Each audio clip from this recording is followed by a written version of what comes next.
Welcome to the Midnight Teller. Before we dive into tonight's stories, if you're enjoying this content, don't forget to hit that subscribe button and drop a comment letting me know where you're watching from. Now, let's get into it.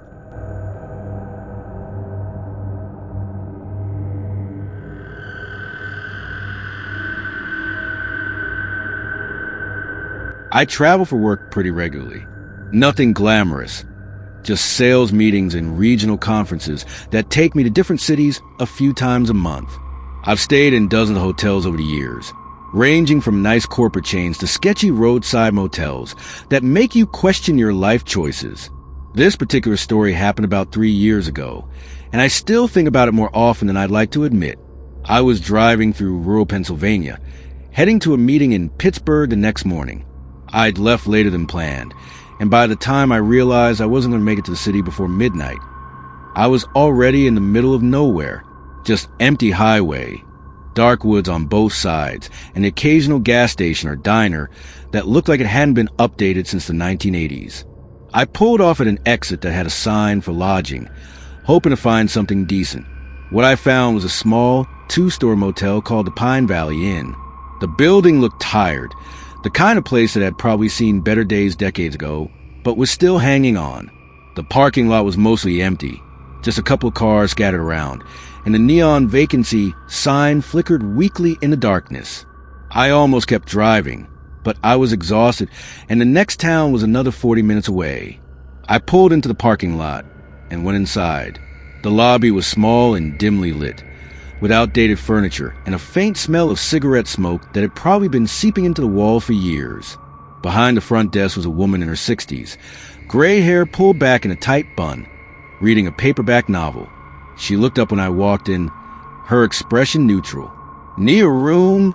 she asked, her voice flat. "Yeah, just for one night."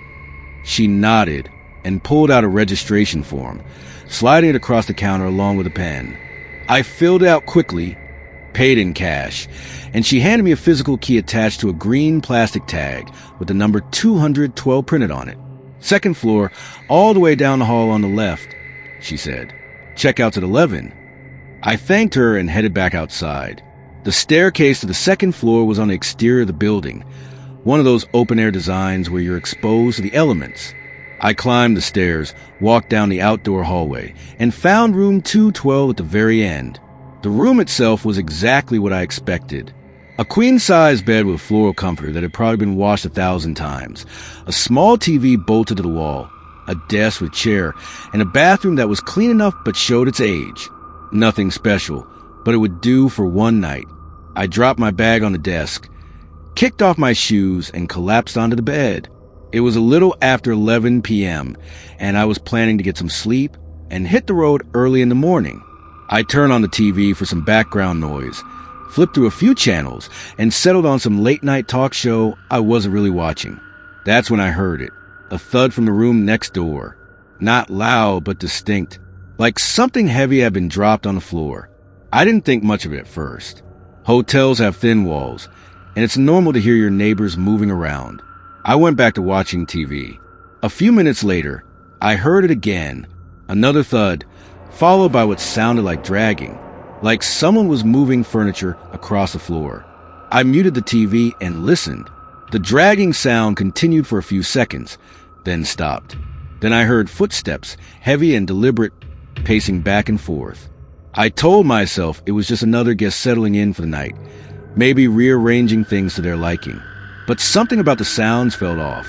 The pacing was too rhythmic, too deliberate, and it went on for a long time, at least 10 or 15 minutes.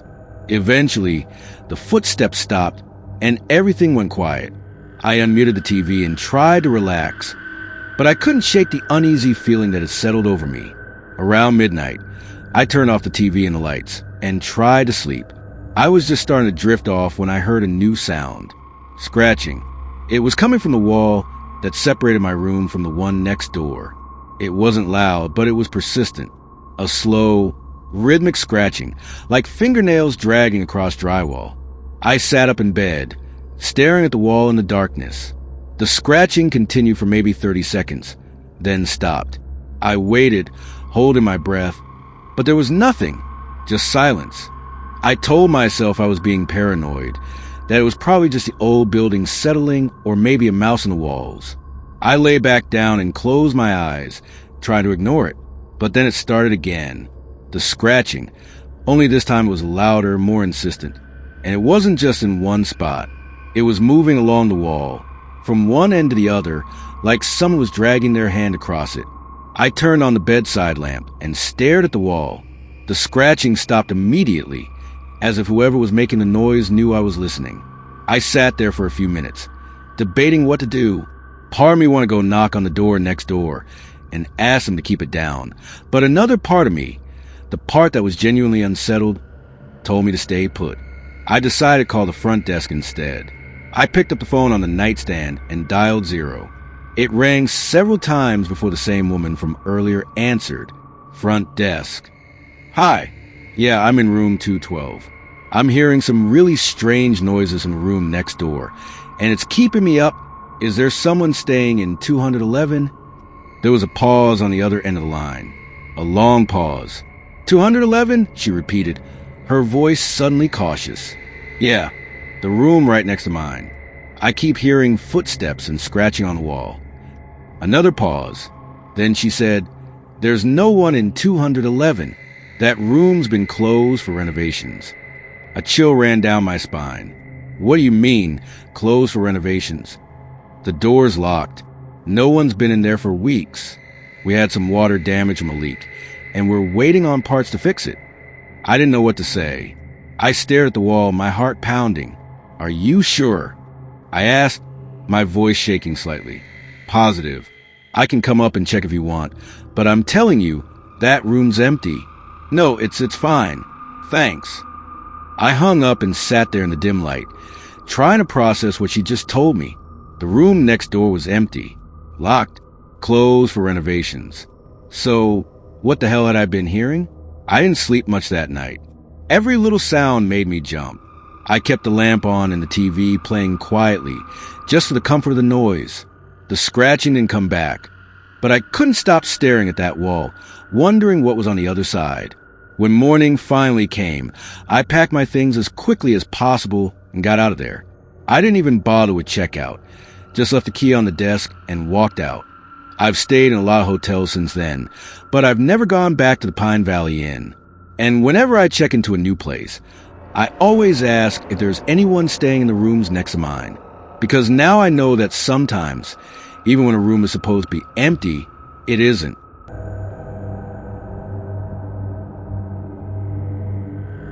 This happened about 5 years ago when my girlfriend at the time, Rachel, and I decided to take a weekend trip to celebrate our anniversary.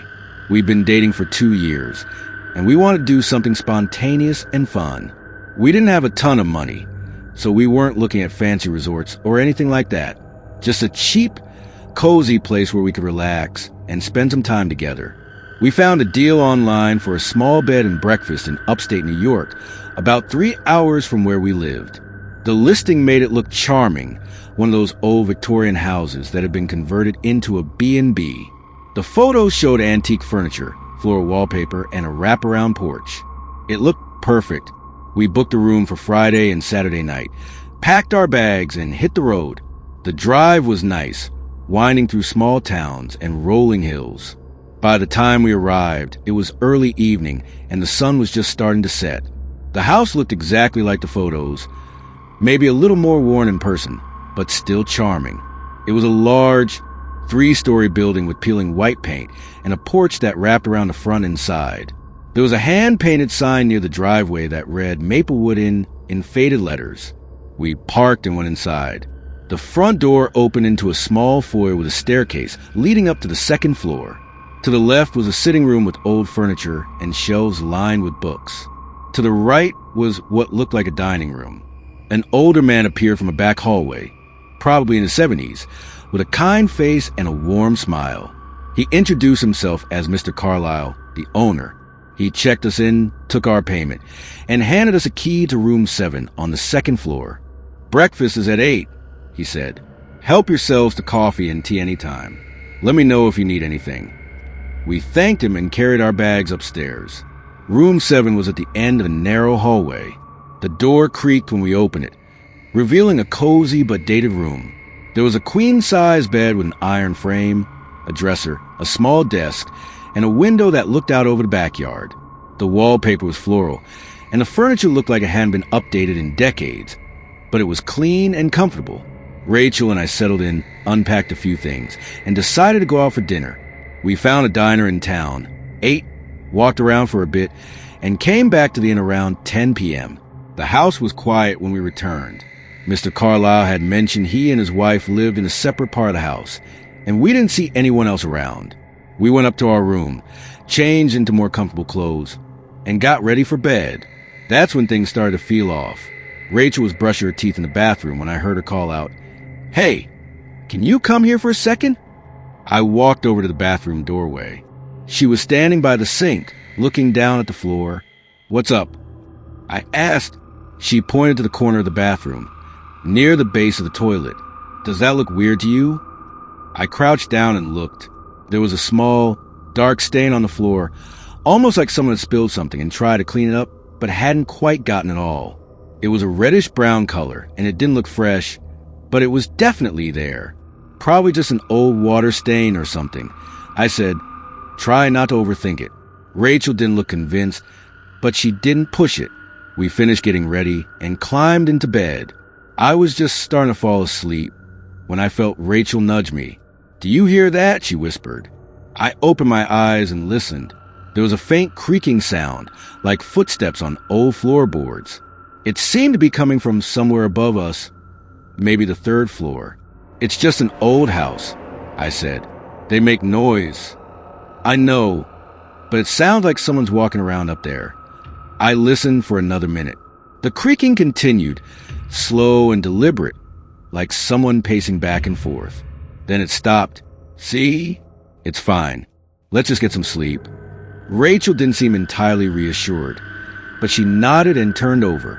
I closed my eyes and tried to relax. About an hour later, I woke up to a strange smell. It was faint but distinct, like something metallic and slightly sweet. I couldn't place it, but it was strong enough to pull me out of sleep. I sat up and looked around the room. Rachel was still asleep beside me. Everything looked normal, but the smell was definitely there. I got out of bed and walked over to the window, thinking maybe it was coming from outside. I pulled back the curtain and looked out into the backyard. It was dark, no lights anywhere, just a faint outline of trees against the night sky. The smell seemed to be stronger near the floor. I looked down, and that's when I noticed something. The edge of the bed's dust ruffle was slightly lifted, like something had disturbed it. I crouched down and lifted the ruffle higher, shining my phone's flashlight under the bed. That's when I saw it. There was something under there. A small, dark bundle, wrapped in what looked like cloth. It was shoved all the way against the wall, almost hidden. My heart started pounding. I reached under and pulled it out. It was heavy, heavier than I expected. The cloth was old, stained, and tied with twine. I sat on the floor and carefully started to unwrap it. Inside was a metal box, about the size of a shoebox, rusted and old. There was no lock, just a simple latch. I hesitated for a moment, then opened it. Inside were photographs. Old photographs, black and white. Some of them yellow with age. They showed people, families, couples, children, but they weren't normal photos. They were post-mortem photographs, the kind people used to take in the 19th and early 20th centuries when someone died. The deceased would be posed as if they were still alive, sometimes with their eyes painted on the closed lids. I felt sick. I closed the box and shoved it back on the bed, my hands shaking. "What are you doing?" Rachel's voice came from behind me.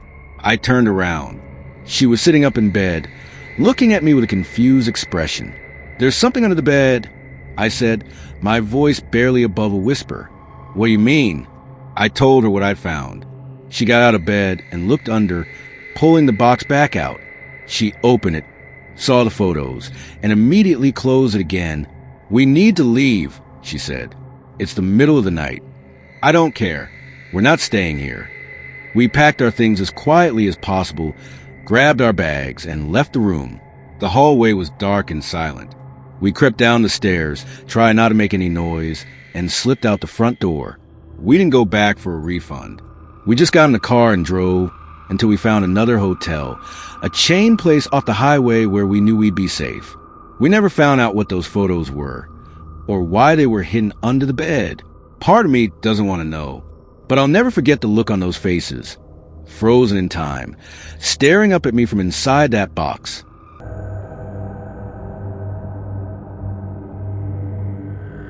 I worked as a housekeeper at a mid-size hotel for about a year and a half. It wasn't a glamorous job, but it paid the bills, and the hours were flexible, which worked for me since I was also taking night classes at the time. The hotel itself was decent, nothing fancy, but not a dump either. It was a 3-star chain hotel near the airport, the kind of place where business travelers and families passing through would stay for a night or two. Most of the job was pretty straightforward. You'd get assigned a list of rooms to clean each day, and you'd work your way through them. Strip the beds, replace the linens, vacuum, wipe down surfaces, restock towels and toiletries, that kind of thing. It was repetitive, but I didn't mind it. I could listen to music or podcasts while I worked, and I rarely had to interact with guests. But there was one room that everyone on the housekeeping staff avoided. Room 304. I didn't know why at first. When I started the job, I noticed that room 304 was always left off my schedule. Other rooms on the 3rd floor would be assigned to me, but never that one. I asked my supervisor about it once, a woman named Denise, who'd been working at the hotel for over a decade. Is there something wrong with room 304? I asked. I never get assigned to clean it. Denise looked at me for a moment, like she was deciding how much to tell me. Then she said, "That room's difficult. We only assign it to certain people." Difficult how? You'll see if you ever have to clean it. Let's just leave it at that. I didn't push it, but I was curious. Over the next few weeks, I paid attention to who was getting assigned to room 304.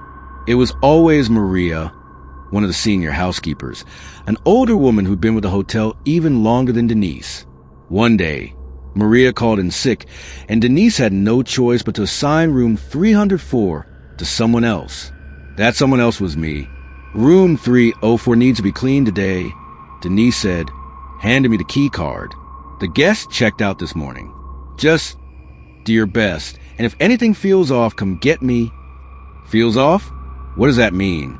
"You'll know," she said and walked away. I stood there holding the key card, feeling uneasy. What the hell was that supposed to mean? I finished the other rooms on my list first, putting off 304 as long as possible. But eventually, I couldn't avoid it anymore. I grabbed my cart and headed to the 3rd floor. Room 304 was at the end of the hallway, just like most of the problem rooms and hotels seem to be. I stood outside the door for a moment, taking a deep breath, then swiped the key card and pushed the door open. The room looked normal. The bed was unmade, towels were on the bathroom floor, and there was the usual clutter left behind by a guest. Nothing seemed out of the ordinary. I rolled my cart inside and got to work. I stripped the bed, tossed the linens into the laundry bag, and started wiping down the surfaces. Everything was fine, but then I started to notice little things. The air in the room felt different. Heavier, somehow, and it was cold, way colder than the hallway had been. I checked the thermostat, and it was set to 72 degrees, same as every other room, but it felt at least 10 degrees cooler in there. I shrugged it off and kept working. I went into the bathroom to clean the toilet and sink. That's when I noticed the mirror. There were fingerprints on it. Not unusual. Guests touch mirrors all the time. But these fingerprints were weird.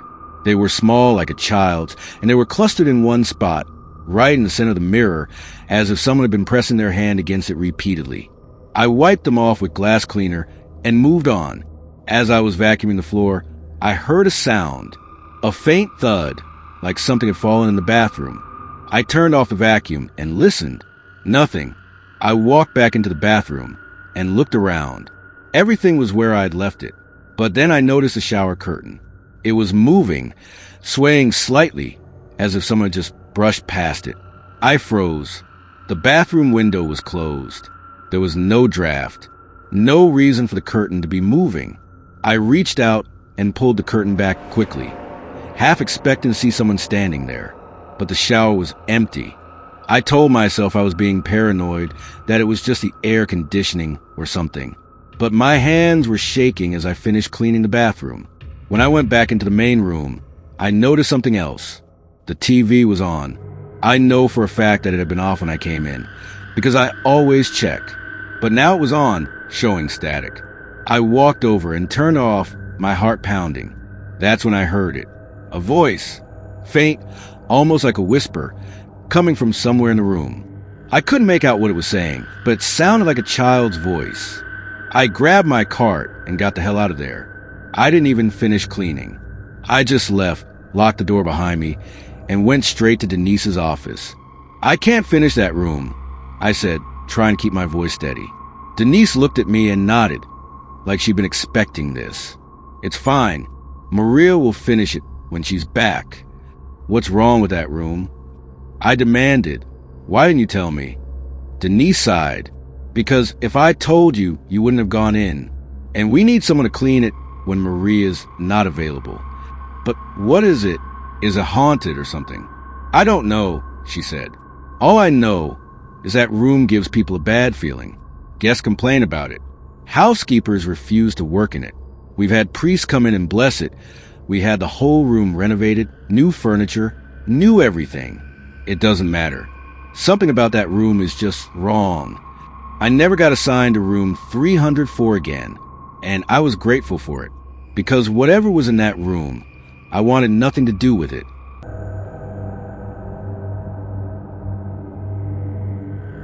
This story happened during my junior year of college. My friends and I, there were 4 of us, decided to take a road trip during spring break. We didn't have a specific destination in mind. We just wanted to get away from campus for a few days and see where the road took us.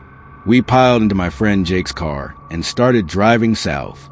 The plan was loose: find cheap motels along the way, explore random towns, eat at diners, just have fun. The first 2 nights went great. We stayed at clean, affordable places and had a blast. But on the 3rd night, we made a mistake. We'd been driving for most of the day and were somewhere in rural Virginia, miles from any major city. It was getting late, close to 11 p.m., and we were all exhausted. We pulled off the highway at an exit that advertised food and lodging, but when we got there, we realized the area was pretty much deserted. There was 1 gas station, 1 diner that looked closed, and 1 motel. The motel was called the Red Oak Motor Lodge. It was a single-story building with about 20 rooms, all of them facing the parking lot. The sign out front was old and faded, and half the letters were burned out. It looked like the kind of place that had been there since the 1960s and hadn't been updated since. "This place looks sketchy," my friend Sarah said from the back seat. "It's just for 1 night," Jake said. "We'll find something better tomorrow." We parked and went into the office. The guy at the front desk was in his 40s, balding, with a stained t-shirt and a bored expression. He barely looked up when we walked in. "Need a room?" he asked. "Yeah, 2 rooms if you have them," Jake said. "Only got 1 left. 2 queens." We looked at each other. None of us were thrilled about sharing, but we were too tired to keep driving. "We'll take it," Jake said. The guy handed us a key, actual metal key, not a key card, and told us it was room 14. We paid in cash and headed back outside.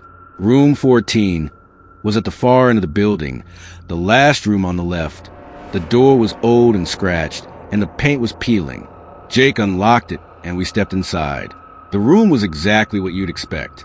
2 beds with thin, faded bedspreads, a small TV on a dresser, a bathroom with chipped tiles, and a faint smell of cigarettes and mildew.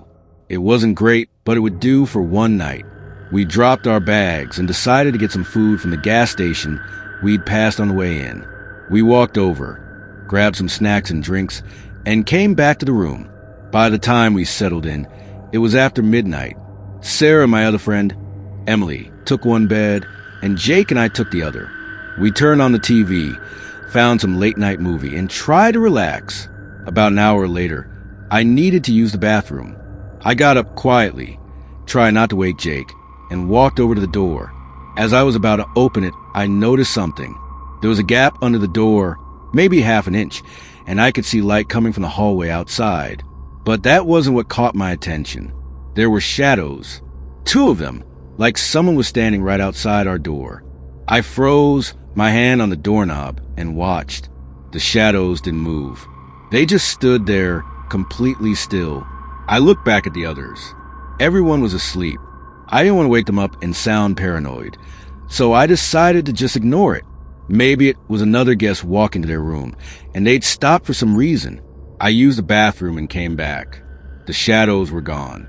I climbed back into bed and tried to sleep, but I couldn't shake the uneasy feeling.